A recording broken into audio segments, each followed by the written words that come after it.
자, 지금부터는 종합 토론 시간을 갖도록 하겠습니다. 우선 토론은 세 분이 소개해 주시겠는데, 우선 토론자를 소개해 드리면은 단상의 오른쪽부터 정명섭 교수님입니다.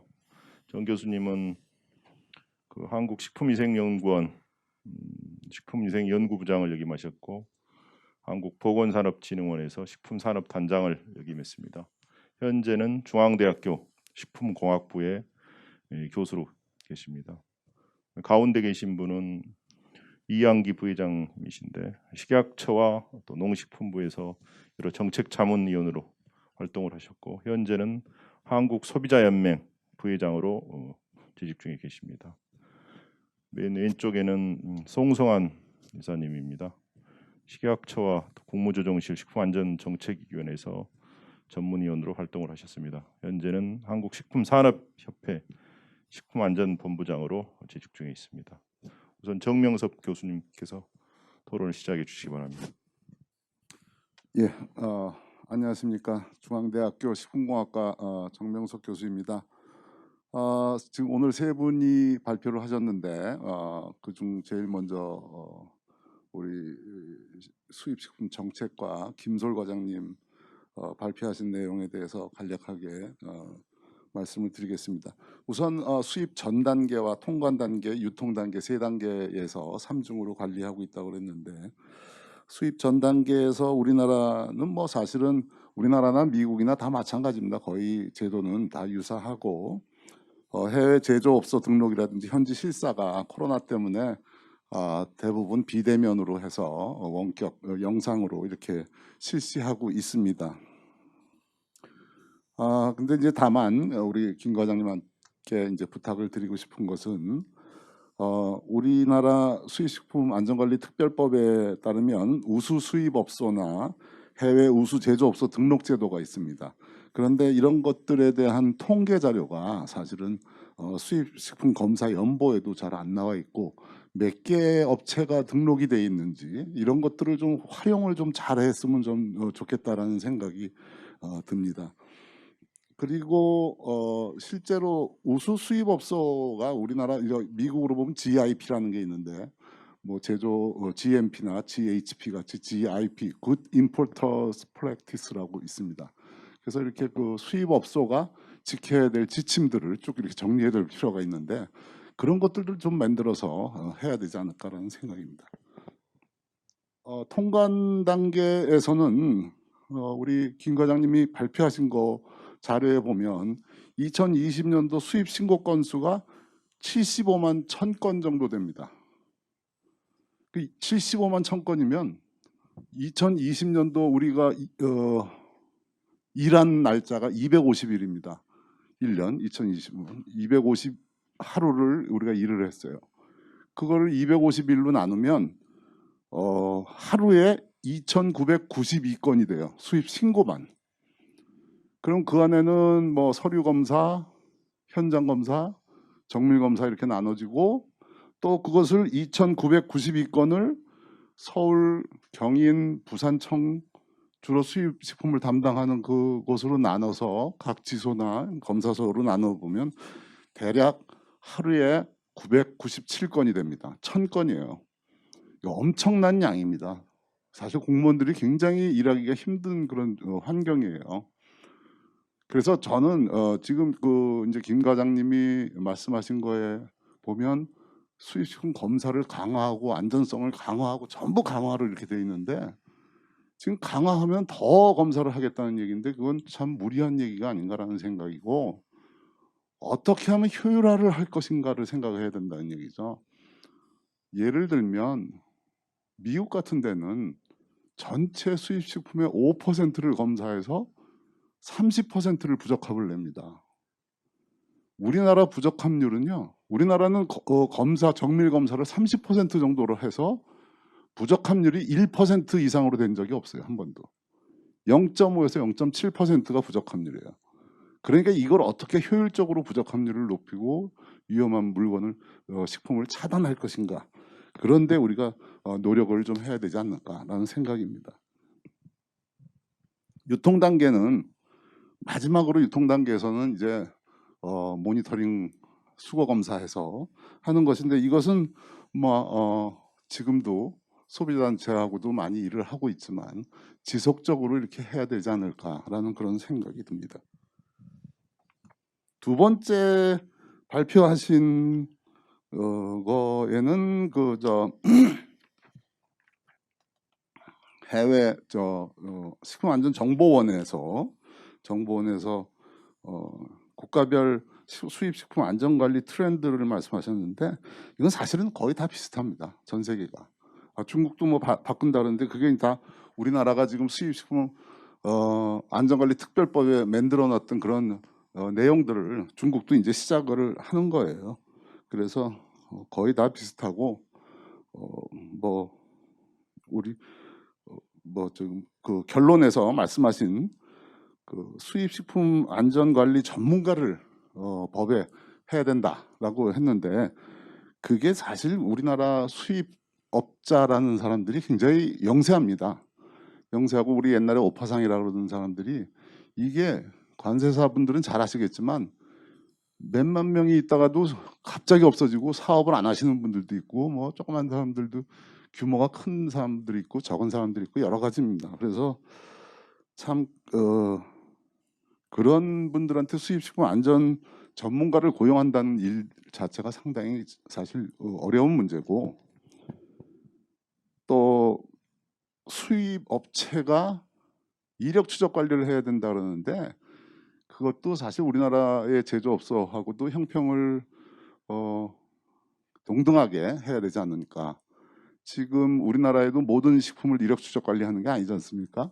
애들 영유아 식품이나 건강기능식품 뭐 이런 게 하게 돼 있는데 지금 WTO에서도 이거 수입업체나 국내 제조업체나 이 동등성 조항을 굉장히 중요하게 생각하고 있기 때문에 그런 것들을 다 고려해서 그런 것들을 제한을 해야 되지 않을까라는 생각입니다. 다시 한번 말하지만 수입식품 같은 경우에는 저는 GIP 이 제도의 도입이 필요하지 않을까라는 생각입니다. 이상입니다. 감사합니다. 예, 수고하셨습니다. 정 교수님께서 뭐 정부의 수입식품 검사 강화도 중요하지만은 또 효율적인 업무 뭐 이렇게 중요하다는 이런 말씀을 해주셨고요. 다음은 이한기 부회장님께서 토론해 주시기 바랍니다. 네, 한국소비자연맹 이한기입니다. 조금 전에 정 박사님이 이제 몇 가지 효율성이라든지 실질적으로 제대로 잘 관리가 될 수 있는 방향의 그런 그 말씀을 주셨습니다. 저도 그 말씀에 적극 동의를 하면서 저는 우선 그 이주영 실장이 발표하신 제외국의 수입식품 관리를 말씀 주셨을 때 실행 단계에서 필요한 정책을 잘 짚어주셨다고 저는 생각을 했습니다. 그리고 우리나라도 같은 유형의 정책을 김솔 과장님의 발표로 들었습니다만 소비자 측면에서 조금 더 안심할 수 있는 촘촘한 그 실행 단계에서 촘촘한 수입식품 안전관리 체계가 저는 필요하다는 생각을 했습니다. 저도 소비자 운동을 하면서 업자의 책임 강화에 대해서는 적극 동의를 하는 바입니다. 그리고 조사 평가안의 전문성도 강화가 돼야 된다라는 거에 굉장히 동의를 하는 생각인데요. 일단 저는 그 이주영 실장님이 말씀해 주신 미국의 해외 공급업체 검증 프로그램이 식품 수입업자 책임 강화는 물론 식품의 안전성에 책임 부여라는 측면에서 굉장히 와닿습니다. 그리고 또한 위해 요소 통제 관리를 수입업자로 책임 주체를 명확하게 한다라는 것은 어떻게 놓고 보면 안전성 플러스 여기에 이제 아까 그 정 박사님이 우리 이력 추적 제품이 몇 개 안 된다고 했지만 그 몇 개 안 되는 제품에라도 제대로 적용될 수도 있겠다라는 생각을 했습니다. 그런데 이제 다만 우려되는 것은 영세업소가 여전히 빠져나가니까 그런 거는 하나의 이제 좀 보완이 필요하지 않을까 하는 그런 생각이 들었고요. 그리고 특히 이제 수입업체의 의무 요건의 명확화가 햇삽 시스템에 기반한 그러한 그 위해 요소를 분석하고 평가한다라는 거에 대해서 우리도 좀 필요하지 않을까 하는 생각을 했는데요. 사실 우리나라가 수출국에서 조사 평가할 때 햇삽 인증원에 있는 사람들을 이제 파견을 하게 되는데 이들이 자주 바뀌다가 보니까 사실 전문성이 떨어지는 것은 사실이거든요. 정 박사님 우려를 하셨지만 좀 더 다른 각도로 우리도 전문성을 좀 키울 수 있는, 보완할 수 있는 그런 그 전문가 양성이 저는 필요하다라는 생각을 했습니다. 그리고 우리 그 수입식품 안전관리 특별법의 우수 수입업소 등록이나 해외 우수 제조업소 등록 이런 거를 이제 하게끔 되어져 있는데 제가 살펴보니까 위생관리 상태에 치중이 되어져 있더라고요. 그래서 안전성 확보를 위해서 앞으로 수입식품의 햇삽 의무화, 이제 그 김설 과장님이 말씀하셨던 것처럼 이 햇삽 의무화를 하는 것은 필요를 하겠다. 그리고 또한 이들이 등록하는 요건 중에도 반드시 위생관리 및 위해 요소 중점 관리에 준하는 등록 기준 강화가 필요하지 않을까라는 생각입니다. 그 다음에는 이제 사각지대 관리 강화를 김솔 과장님이 말씀을 주셨는데요. 사실 이제 아까 말씀하셨을 때 이제 해외 직구의 그 유해식품 관리에 그 말씀을 많이 주셨어요. 근데 해외 직구 유해식품 안전 관리와 소규모 수입의 수입업자 관리 및 통관 단계에서의 사각지대가 발생하지 않도록 노력하신다는 거에 대해서는 소비자 입장에서는 굉장히 이렇게 뭐 바람직하다는 것보다도 아주 굉장히 바라는 그러한 정책의 하나인데요. 그런데 지속적인 해외 직구 유해식품 모니터링이 저는 지속적으로 필요하다는 생각이 들고 오늘 아까 식품안전정보원에서 발표를 하셨지만 식품안전정보원에서는 해외 소비 관련 정보 실태 조사를 좀 꼼꼼하게 해서 식약처에다 제공해 줄 필요가 있겠다. 그래야 조금 더 사전 예방적인 접근이 필요하지 않을까라는 생각이고요. 그다음에 이제 둘째는 인터넷 구매 대행 영업자의 책임 강화입니다. 그런데 전자상거래 플랫폼 사업자 책임에 대해서도 식품을 다루는 식약처와 식품 외의 상품을 관리하는 부처 간의 일괄성이 있어야지 되겠다라는 생각입니다. 그래야 사각지대가 그런 그 생기는 것을 막을 수 있겠다라는 생각이고요. 또 통관 단계 안전관리에서 농산물과 축산물은 유해물질 검사가 잔류농약, 중금속 검사이나 동물용 의약품이나 항생물질 및 미생물과 같은 생물학적 유해 요소 검사도 필요하겠다라는 생각입니다. 몇 년 전 사례를 보면 E형 간염이 우려되는 나라에서 들여온 소시지에 대해서 검사가 이루어지지 않아서 인체 감염에 대한 감시 감독의 허술함이 노출된 적이 있습니다. 그래서 이제 농림축산검역본부의 검역과 식약처는 검사 업무 간에 체계적인 관리 시스템 보완이 있어야 되지 않을까 생각이 듭니다. 그리고 아까 말씀하실 때 이제 코로나19로 인해서 현재 실사가 이루어지기 어려워서 서면 심사를 하거나 영상 매체를 활용한 스마트 글라스 시스템을 적용한다고 하셨지만 유해 요소 관리가 제대로 되고 있는지 그런 것은 추적 관리가 필요합니다. 그래서 실효성이 충분하지 않을 우려성이 있지 않을까라는 생각이 들어서 어떻게 놓고 보면 우리가 이제 수출국하고 MOU도 이제 맺게 되는데 그런 MOU 체결 등으로서 어떤 관리의 효율성을 높일 필요가 있지 않을까 생각을 합니다. 그다음에 이제 아까 김솔 과장님이 수입김치에 대한 걸 말씀을 주셨어요. 그리고 소비자단체 협력을 통해서 유통 단계에서의 관리를 철저히 하겠다라는 말씀을 주셨는데요. 그런데 사실은 수입 전후 관리 및 유통 단계 관리를 통해서 소비자 안심을 주는 정책은 매우 중요합니다. 이번 식약처의 중국산 수입 김치 그거에서 부적합 사례가 발생을 해서 이에 대한 조치로 뭐 제조업소 김치 검사 명령 대상 품목으로 지정을 한다든지 아니면 여신이하를 검사 항목의 추가 항목으로 지정을 하도록 하는 그런 것이 있었습니다만은 그러나 중국산 김치에 대해서 국민 불안이 매우 큰데 반해서 이것을 관리할 수 있는 예를 들면 미생물 규격 기준이라든지 원산지 표시라든지 이런 거에 대해서는 여전히 미흡한 부분이 많이 있다. 실제 소협에서 실시한 인식도 조사에 보면 수입김치가 안전하다고 응답한 응답률은 27.5%밖에 안 되고요. 국내산 김치에 대한 신뢰도는 굉장히 높았습니다. 91%. 그렇기 때문에 소비자가 선택할 수 있게끔 원산지 표시 강화가 필요하겠다. 라는 것을 말씀을 드리고, 그리고 햇삽 적용을 올해부터 하겠다고 이제 말씀을 주셔 어쩔 수 없이 이제 단계별로 적용할 수밖에는 없는데, 소비자 입장에서는 완전하게 이루어지기 전까지는 햇삽이 적용된 업체에서 김치를 수입할 수 있게끔 해주셨으면 좋겠다라는 바람을 말씀드리고요. 그리고 소협에서 그 김치 안전성 검사를 할 때 미생물 규격 기준이 조금 좀 미흡하기 때문에 김치에 대해서 검사를 우리가 이제 할 때 세균수라든지 대장균이라든지 적용할 수가 없어서 저렴류를 가지고 검사를 적용을 했었거든요. 근데 이번에 여신야를 검사 항목에 늘리신 것처럼 조금 더 살펴보셔서 수입 김치에서도 사실은 병원성 대장균 같은 것도 검출이 되고 있기 때문에 김치의 규격 기준 강화가 필요하지 않을까라는 생각이 들고요. 그리고 또 한 가지는 이제 아까 그 소통에 관한 것을 말씀을 주셨는데, 사실은 정보 마루를 제가 좀 들어가서 봤습니다. 수입식품의 정보 마루를 보니까 현행 있는 것은 그야말로 수입자나 아니면 이렇게 산업계에 계신 분들에 주는 정보가 다였어요. 소비자 중심의 그런 정보는 없었는데, 아까 김솔 과장님이 앞으로 그것을 만들겠다라고 말씀을 주셨는데요.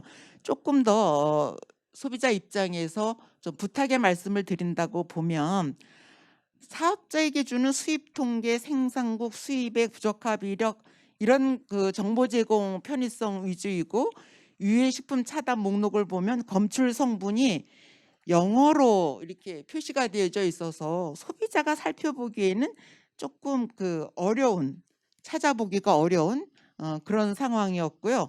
그리고 수입식품 부적합도 보면 부적합 일자로 계좌를 해다가 보니까 제품 구분도 가공식품, 기구, 용기 포장이 혼재되어져 있기 때문에 사실 소비자가 접근하기에는 굉장히 어려웠습니다. 아까 앱이라든지 아니면 뭐 QR코드나 이런 거를 통해서 사진만 갖다 대면 어떠한 제품이 이제 부적합인지 알 수 있겠다라고 해 주셨지만, 내용도 중요하지만 사실은 소비자 측면에서는 또 어떻게 부적합 수입식품에 대해서 대응을 할 건지 이러한 내용도 함께 들어갔으면 좋겠고요. 내용뿐만 아니라 접근 방법도 개선이 필요하다고 생각을 합니다. 그러니까 일방향이 아닌 쌍방향 소통이 필요한데, 제가 그 일본의 그 홈페이지를 한번 봤습니다.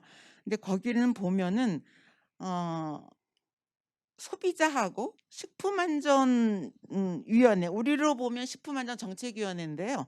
식품안전위원회하고의 그 의견 교류회가 있더라고요. 그리고 다양한 정보 툴을 가지고 있고, 우리도 이제 정보 부처 간 사업자, 소비자와의 뭐 토론회나 이런 거는 있지만, 조금 더 소비자가 수입식품에 대해서 우려하는 내용들이 불안하지 않도록 하는 소통 채널의 다양화, 그런 것이 필요하겠다라는 것을 말씀을 드리면서 뭐 5분 동안 발표를 하라고 그래서 조금 막 축약을 해서 제대로 전달이 됐는지는 잘 모르겠습니다. 이상입니다.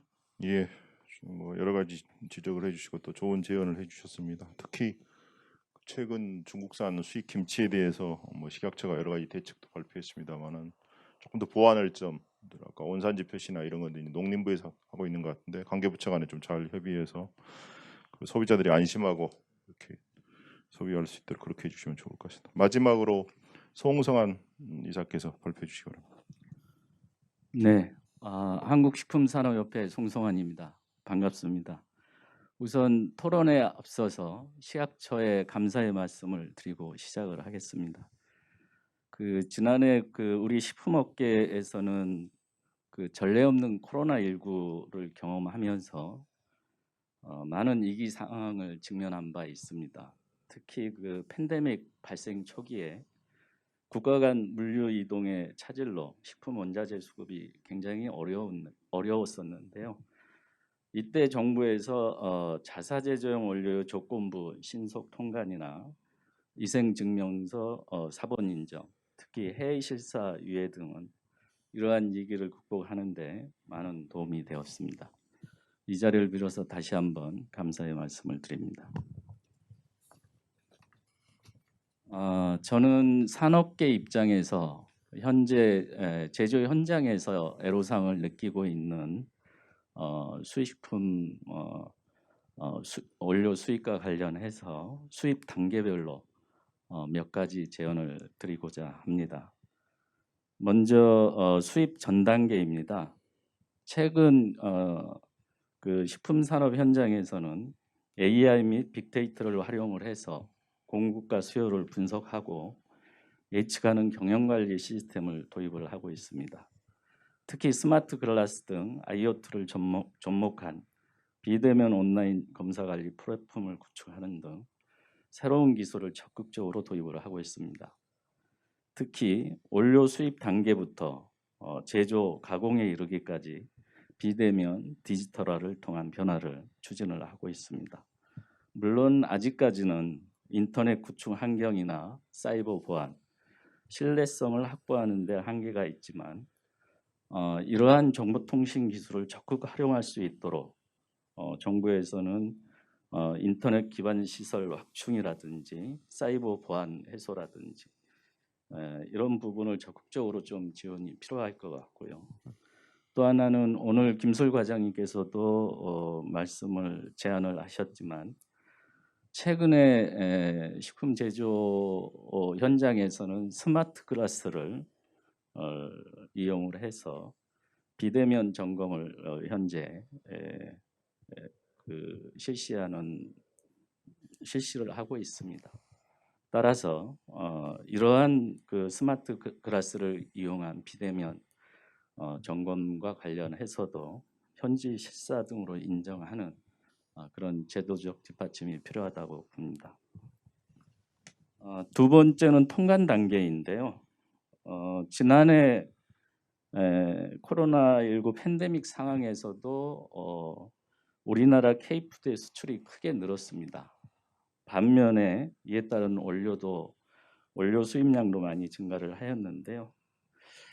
그 정부에서는 이들 그 수입 식품이나 원료에 대해서 무작위 표용 검사를 또 집중적으로 실시함에 따라서 제조 현장에서는 검사 결과 통보 시점에 대한 예측이 어려워서 생산 계획에 차질을 빚는 경우도 경험을 했습니다. 따라서 이러한 통관 단계 검사 진행 사항에 대해서 앞서 과장님께서도 말씀을 하셨지만은 좀 더 세부적인 그 정보를 공유를 해서 제조 현장에서 생산 계획에 반영할 수 있도록 적극적인 지원과 협조가 필요하다고 봅니다.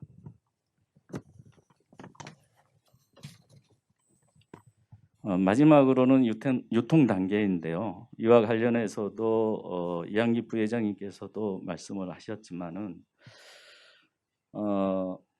향후에는 이런 그 비대면이 일상화되면서 온라인 유통과 판매가 소비 트렌드로 정착화되고 또 온라인 플랫폼을 활용한 농수산물, 가정 간편식 소비와 함께 해외 직구 식품 등도 굉장히 지속적으로 증가할 것으로 예측이 됩니다.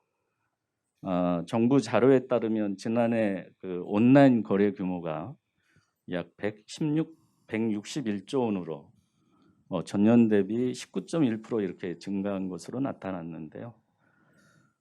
따라서 온라인 유통과 해외 직구 식품의 관리 강화를 통한 안전한 구매 환경을 조성하기 위해서는 해외 직구 통신 판매 중개자를 대상으로 이해식품의 중개 판매 등의 금지 의무를 부여하고 이러한 이해식품을 판매할 경우에는 해당 제품의 취급 금지나 또 그 위반 사실을 공표하는 제도도 필요하다고 생각을 합니다. 네, 이상입니다. 예, 수고하셨습니다. 특히 저 코로나 시대에 특히 온라인 판매 급속히 아마 늘어나고 있는 것 같습니다. 그래서 포스트 코로나 시대 이후에는 특히 이 온라인 판매에 대해서 식약처가 조금 더 그 적극적인 그런 대책을 마련해 주십사 하는 그런 토론이었습니다. 세 분 토론을 마치고 그 아까 그 유튜브에 올라온 질의 중에 김솔 과장님이 아마 답변을 해주셔야 될 것 같은데 잠깐 앞으로 나와 주시고요.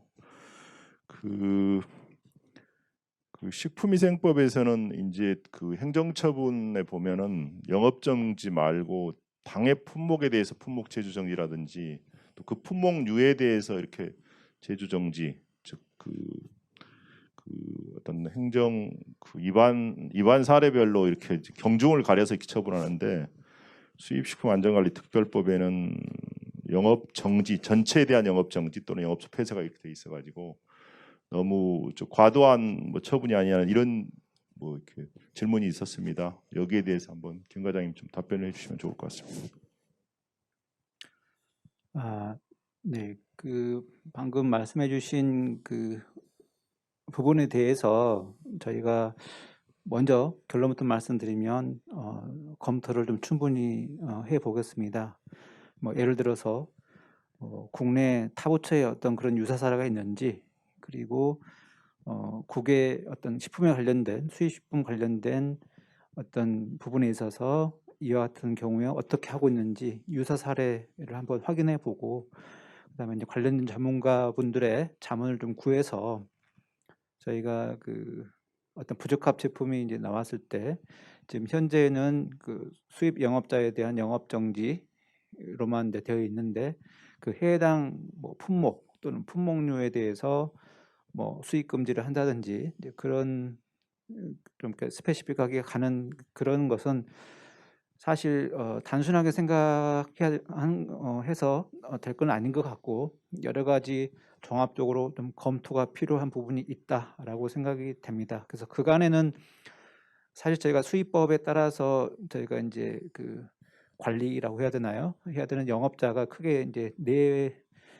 가지로 이제 분류가 되는데, 사실 이제 이걸 품목 위주로 하다 보면 이제 어차피 그거는 이제 그 해외 제조업소에 대한 규제가 될 수도 있고, 그다음에 이제 수입 판매업자 분들이 이제 취급하는 그런 품목에 대해서는 좀 안전 책임을 스스로 좀 느끼고 그렇게 이제 취급을 해야 되고, 현지 제조업체에도 관리도 하고 위생 상태도 평가를 하고 여러 가지 이제 그런 안전 관리, 그러니까 영업자분들의 안전 관리가 먼저라고 생각이 이제 돼서 아마 그렇게 해 왔던 걸로 저는 이제 알고 있는데, 방금 나온 그런 지적 사항에 대해서는 저희가 좀 더 검토를 좀 해서 나중에 이제 반영 여부는 좀 나중에 다시 기회가 되면 말씀드리도록 하겠습니다. 예, 고맙습니다. 뭐 주어진 시간 2시간이 딱 된 것 같습니다. 오늘 주제가 이제 포스트 코로나 시대의 수입식품 안전관리 방안과 재현이었는데, 그 정부에서 이제 김소월 과장이 모셨고 또 식품안전정보원의 이주영 실장님, 또 현장에서 관세청에 계시고 또 율촌에서 여러 가지 사례들을 담당한 세 분께서 발제를 해주시고, 또 학계와 또 소비자 단체, 산업계 세 분이 토론을 해주셨는데, 그 주제도 그렇고 굉장히 매우 시의적절했던 것 같습니다. 그 지난번에 중국산 김치에 대해서 아마 영상을 보고 굉장히 국민들이 걱정도 많이 하시고 이랬던 것 같습니다. 그래서 식약처가 4월에 발표를 했습니다만은 또 아까 몇 분이 추가로 또 대안 뭐 이런 것들도 제시해 주셨는데 참고하셔가지고 식약처가 조금 더 적극적으로 국민의 어떤 식품 안전 이런 거에 대해서 더 적극적으로 이렇게 해주시면 좋을 것 같고요. 아까 3중의 식품 안전 관리라고 그랬는데 무엇보다 식품 안전의 중요한 건 사전 예방인 것 같습니다. 사후에 문제되고 이렇게 무슨 그 소잃고 애완간 고치는 식 이런 것보다는 결국은 그 사전 예방. 그래서 우리 김 과장님이 아마 이회 정보과장도 하신 걸로 알고 있는데, 어떤 해외 위해 정보 수집 굉장히 중요한 것 같고, 그걸 위해서 또 식품안전정보원도 벌써 설립한 지가 10년이 지나서 한 12년 되는 것 같습니다만, 두 분 오늘 과장님 또 실장님 오셨으니까 어떤 식품은 국민의 건강과 직결되는 사항이기 때문에 뭐 아무리 강조해도 지나치지 않은 것 같습니다. 그래서 오늘 나온 좋은 얘기들을 참고하셔가지고 더욱더 식품 안전 관리에 그 만전을 기해 주시기를 부탁을 드리면서 오늘 세미나를 마치도록 하겠습니다. 오늘 발제해 주신 세 분, 또 토론해 주신 세 분 감사드리고 시청해 주신 모든 분들께도 감사 말씀을 드립니다. 이상으로 마치도록 하겠습니다.